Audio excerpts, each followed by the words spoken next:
Hi everyone, welcome to Samjo Learning. This is Rohit Dagar. This is the SMAP initiative, Samjo Mains Answer Writing Program, where we are practicing one high quality mains question every day. We are writing answers to it. और जो best answer होता है उसको हम एक YouTube video में review करते हैं and that person gets rewards. Total rewards that are being distributed over this 50 days streak is rupees 55,000. You can also participate and be eligible for winning these awards. It is very simple. Simply download the Samjo Learning app, join us on Telegram, and if you want to know more about Samjo Mains Answer Writing Program, SMAP 2021, all the links are in description. So get started today onwards. Right, so let us evaluate yesterday's best answer.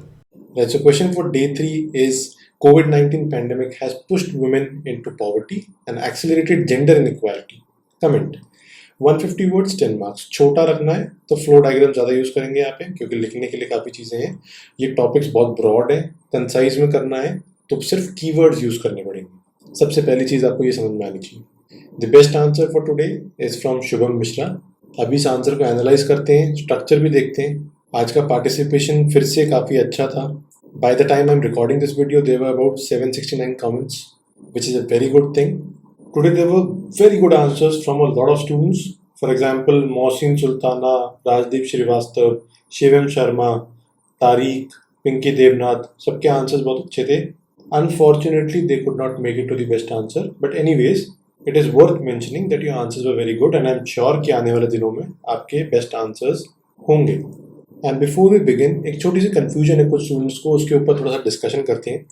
Some students believe कि ये जो हम answers लिख रहे हैं ये exam में replicate नहीं किए जा पाएंगे बिकॉज थोड़ा टाइम लेके आप आंसर को लिख रहे हो और एग्ज़ाम में इतना टाइम मिलता नहीं है. मैं आपको एक सिंपल सा लॉजिक देता हूँ, उसके बेसिस पे चलो तो ज़्यादा कन्फ्यूजन नहीं होगी और कन्फ्यूजन रखनी भी नहीं है हमें. मेंस की answer writing practice generally 2 stages में होती है. ऑलवेज रिमेंबर, एग्जाम से 3 महीने तक आप 1-1.5 साल पहले शुरू करो और एग्जाम के 3 महीने पहले तक, मेंस के एग्जाम के 3 महीने पहले तक आप जो भी प्रैक्टिस कर रहे हो, that is about building a core foundation related to answer writing. वो कैसे होगी, आपका स्ट्रक्चर आप समझ रहे हो, अपने पॉजिटिव और नेगेटिव पॉइंट समझ रहे हो, आप अलग अलग चीज़ें ट्राई कर रहे हो. कभी आप फ्लो डायग्राम बना के देखते हो, कभी आप मैप बना के देखते हो, कभी आप स्ट्रक्चर अपने चेंज करके देखते हो, उसके बेसिस पे फीडबैक ऑब्जर्व करते हो अपने पीयर्स का या हमारी टीम के एक्सपर्ट्स का. You try to understand what is your forte in writing an answer. और वो 3 मिनट, 4 मिनट, 6 मिनट, 8 मिनट में नहीं समझ में आता है. जब आपको अपने स्ट्रॉन्ग पॉइंट्स और अपने ट्रबल स्पॉट्स पता लग जाएंगे, उसके बाद आप टाइम बेस्ड प्रैक्टिस करते हो, टाइम बाउंड प्रैक्टिस करते हो. इसलिए जो दूसरा स्टेज होता है वो होता है एग्जाम से जस्ट पहले, लास्ट के 1 महीने 15 दिन के अंदर जो आप प्रैक्टिस अगर कर रहे हो तो वहाँ पे आपको किसी के फीडबैक की जरूरत नहीं है. आखिरी के 1 महीने में अगर आप लोगों से फीडबैक लोगे तो आपके आंसर्स की क्वालिटी मैसिवली डिप करेगी. आपका जो स्ट्रॉन्ग एरिया है वो आप लूज कर जाओगे और आप दूसरों को कॉपी करने के चक्कर में गलत टाइम पे गलत चीज़ सीख जाओगे. इसीलिए ऑलवेज रिमेंबर, लास्ट के 1 महीने में आपको टाइम बाउंड प्रैक्टिस करनी है, जिसमें आपको सिर्फ 1-2 जो आपके मेन भरोसे वाले लोग हैं, चाहे वो कोई ऐसा आपका पीयर हो, कोई दोस्त हो जिसने मेंस लिखा हो और आपको भरोसा हो उसकी क्वालिटी ऑफ रिव्यू पे, या आपने कोई टेस्ट सीरीज ज्वाइन कर रखी हो, सिर्फ वहीं तक ही फोकस रखो आखिरी के 15-20 दिन में, 1 महीने में. और तब आप टाइम बाउंड तरीके से फटाफट 7-8 मिनट के अंदर एक क्वेश्चन का आंसर करने की कोशिश करोगे.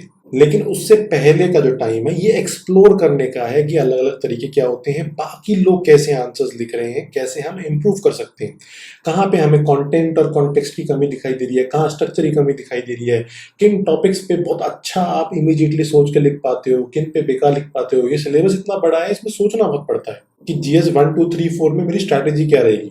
इसलिए ऑलवेज रिमेंबर कि कंफ्यूज नहीं होना है. कोई आपको आगे बोलता है कि एग्जाम में इतना टाइम नहीं मिलेगा, आप तो 2 घंटे लेके आंसर लिख रहे हो, तो just keep in mind that this is the beginning.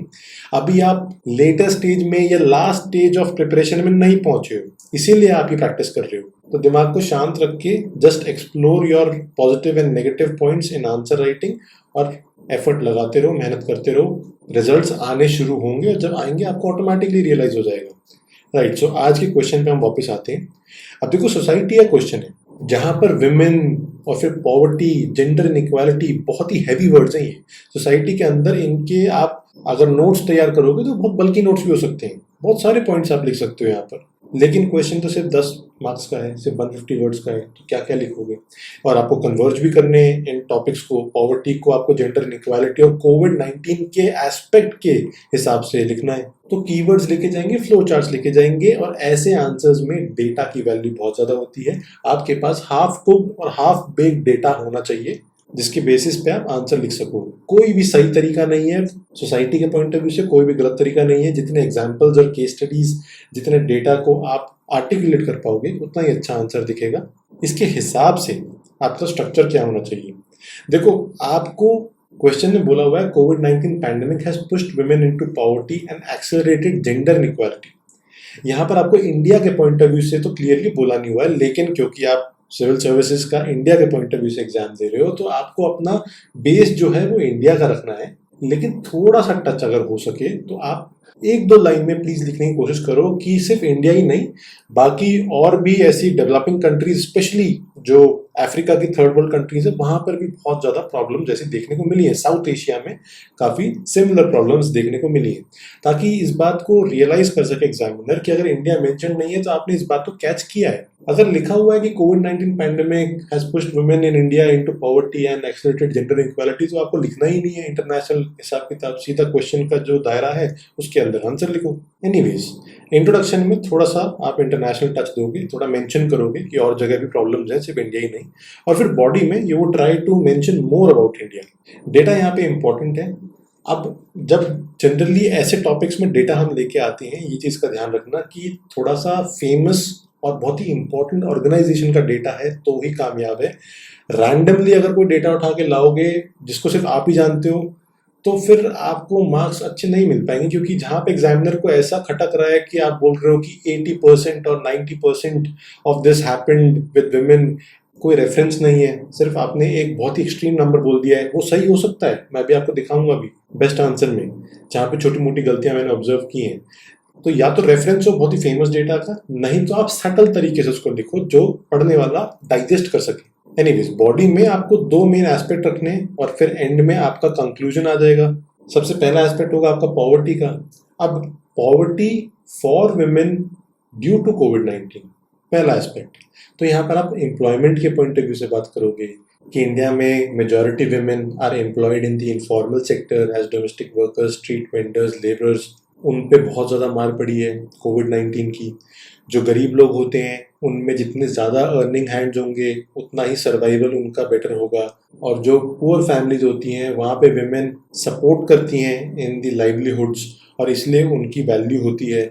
लेकिन जब पैंडेमिक से जॉबलेसनेस आई है और उनको घर पे बैठना पड़ रहा है, तो उनकी प्रॉब्लम्स एग्रेवेट हो गई हैं। हाई फर्टिलिटी रेट की वजह से, हेल्थ इश्यूज की वजह से, पुअर एजुकेशन की वजह से पॉवर्टी इंटेंसिफाई हो रही है कोविड-19 में। तो जो एक सर्कल होता है, एक विशेष सर्कल बनाते हैं पॉवर्टी के पॉइंट ऑफ व्यू से, अभी मैं आपको दिखाऊंगा। मैंने अभी आपको विशेष सर्कल इसलिए नहीं दिखाया बिकॉज बेस्ट आंसर में हम देखने वाले हैं। उससे एस्केप करने के जो तरीके होते हैं वो बंद हो जाते हैं। ऐसी कोई एक्सट्रीम इवेंट में, कोई वॉर हो या कोई पैंडेमिक हो, ऐसी सिचुएशन में पॉवर्टी के विशेष सर्कल से बाहर आना टफ हो जाता है, और सबसे ज्यादा भुगतना पड़ता है विमेन को। That is because of the patriarchal nature of our society. फिर जेंडर इनइक्वालिटी पे आप ट्रांजिशन करोगे। सबसे पहले पैट्रियार्कल सिस्टम है, सोसाइटी नॉर्म जो है वो इंटेंसिफाई हो जाते हैं। जो ब्रेड विनर है उसका स्कोप हमेशा मेल के ऊपर आ जाता है ऐसी टफ सिचुएशंस में कि मेल ही सारा कुछ देखेगा।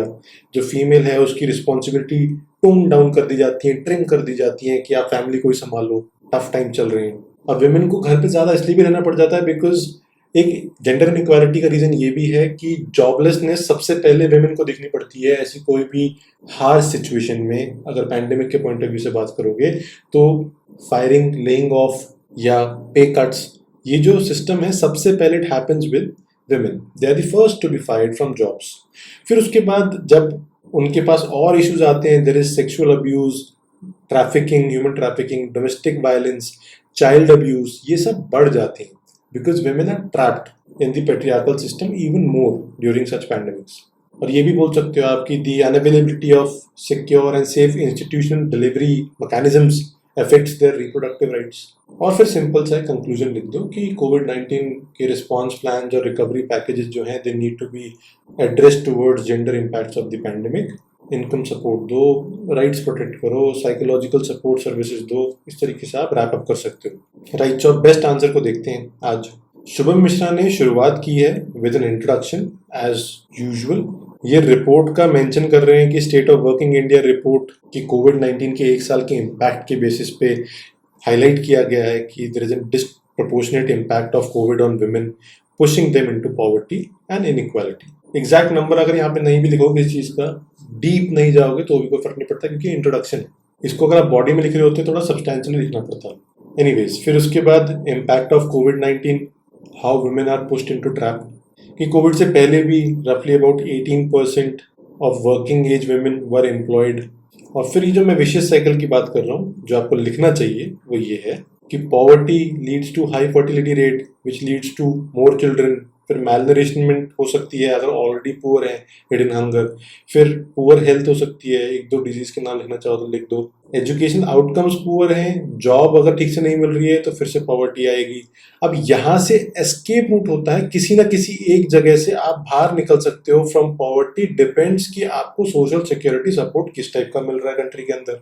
अब कोविड-19 के चक्कर में सोशल सिक्योरिटी इफेक्ट हो जाता है, लोगों के पास जॉब्स नहीं है, थोड़ी बहुत जो नौकरियां थी, थोड़ी बहुत जो मजदूरी गरीब लोग कर पा रहे थे, वो और ज्यादा इंटेंसिफाई हो गया जॉबलेसनेस।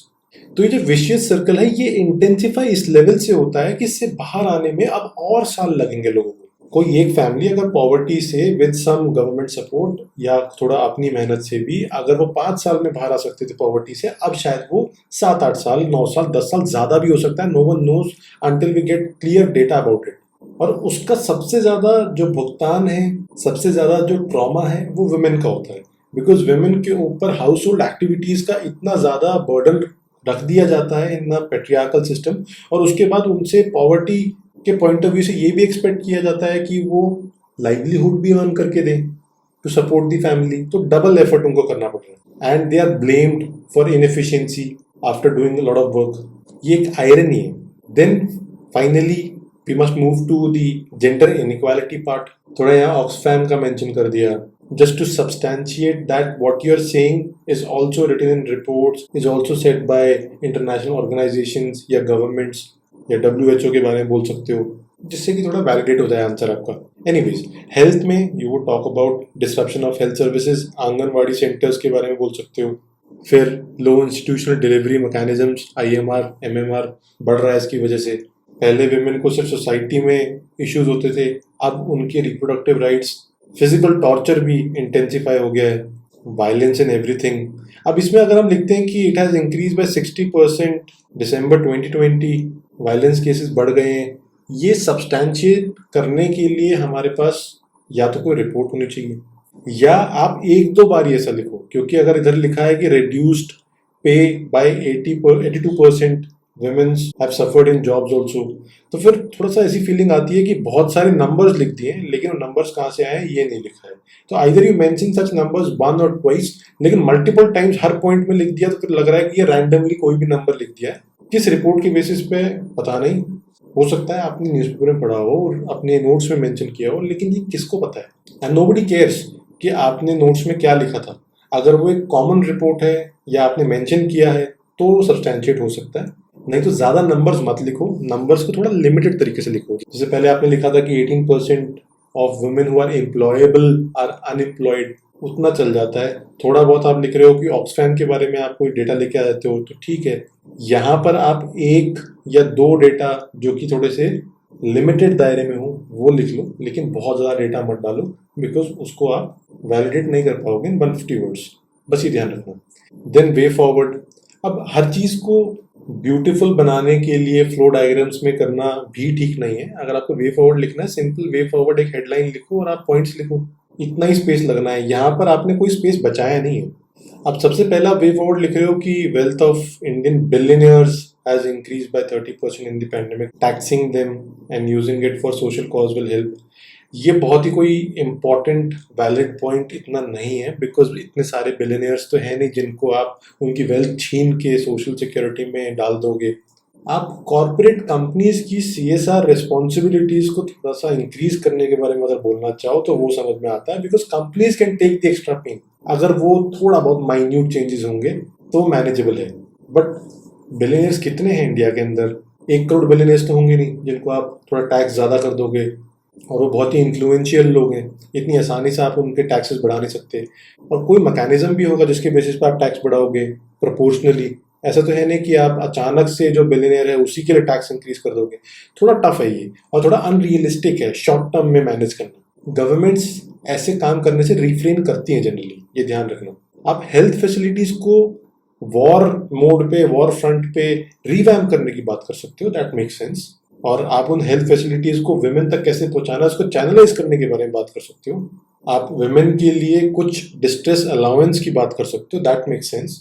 मनरेगा में थोड़ी सी और ज्यादा तेजी लाने के लिए, वेजेस बढ़ाने के लिए, स्पेशली फॉर वुमेन, ये बात की जा सकती है। This absolutely make sense.